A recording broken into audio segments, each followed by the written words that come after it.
if you feel now, in a sense, that you have been betrayed, or that the picture has changed from December to now?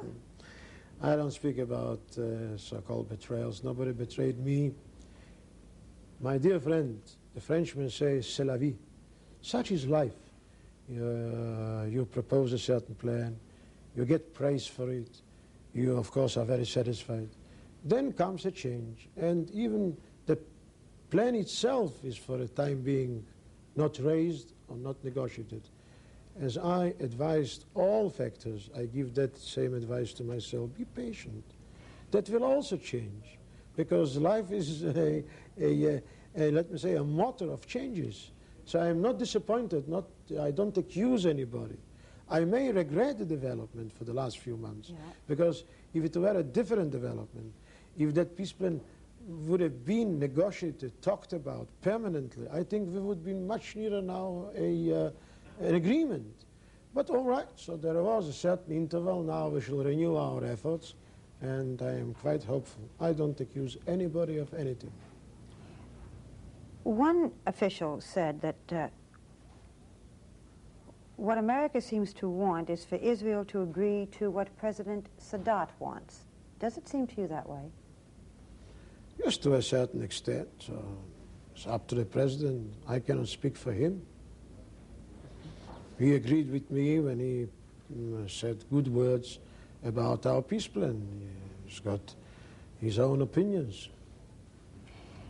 I'd like to turn to Lebanon. We have a report that 1,000 Iraqi troops have moved through Syria and into Lebanon.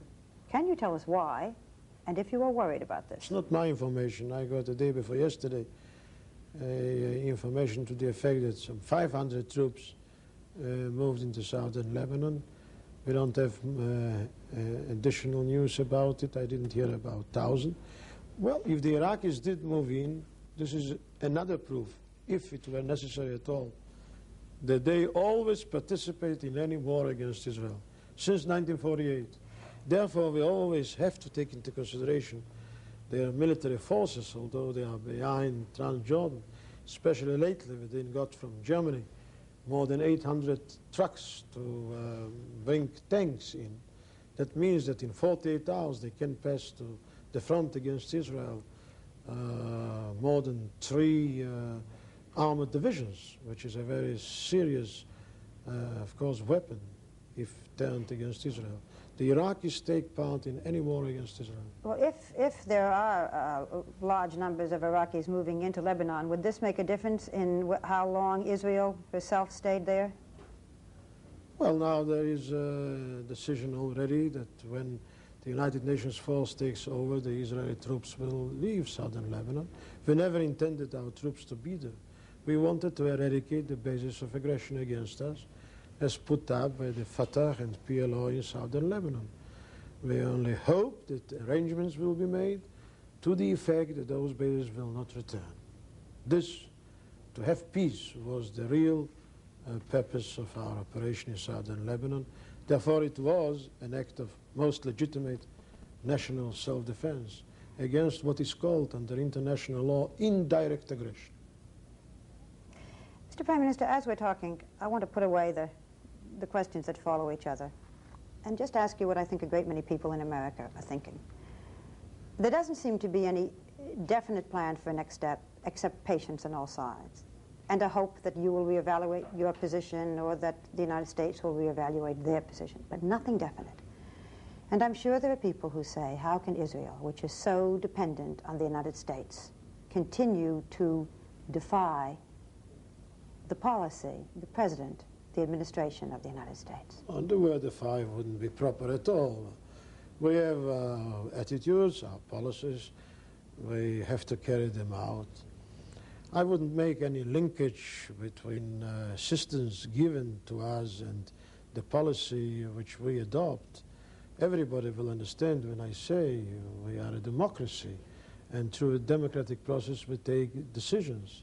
I only want to point out, Barbara, I have the facts. We contribute to the national security of the United States of America on a permanent basis. I know the facts. I only want to say this.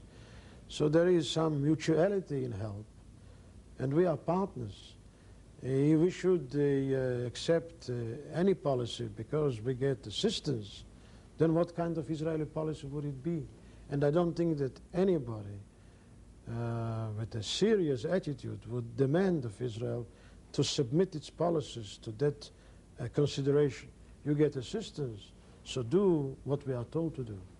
That is not the approach, as I believe, and therefore both the President and the Secretary of State time and again reassured that there won't be any pressure upon Israel through denying aid, either economic or military, etc. They stress it, and think properly. Do you have the feeling after your meeting with the President that Israel will be able to get its warplanes, its F-15s and F-16s, without it being tied to shipments of planes to Saudi Arabia and Egypt? That I can't say. That depends, as you know, on the Congress. What we try to explain is that the supply of planes to us shouldn't be lumped up, shouldn't be linked with any supply whatsoever. We got a clear-cut commitment about those planes in September 1975. And then we also explained that those F-15s to Saudi Arabia are a very grave danger to Israel. With those planes, they could reach Tel Aviv in 27 or 28 minutes, Eilat in 10 minutes. Saudi Arabia would turn into a confrontation state. In the October weekly of Egypt, we had threats that if we don't accept certain demands, there may be another October war with all the Arab countries around. And such a supply of lethal weapons would feed the threat. So therefore, we ask now, in the first instance, to separate completely the supply of planes to us from that to any other country, and we express respect for our opinion that the supply to those two Arab countries would be very detrimental to the peacemaking process. I just have two more questions. When you go home now, you're going to be talking to your cabinet.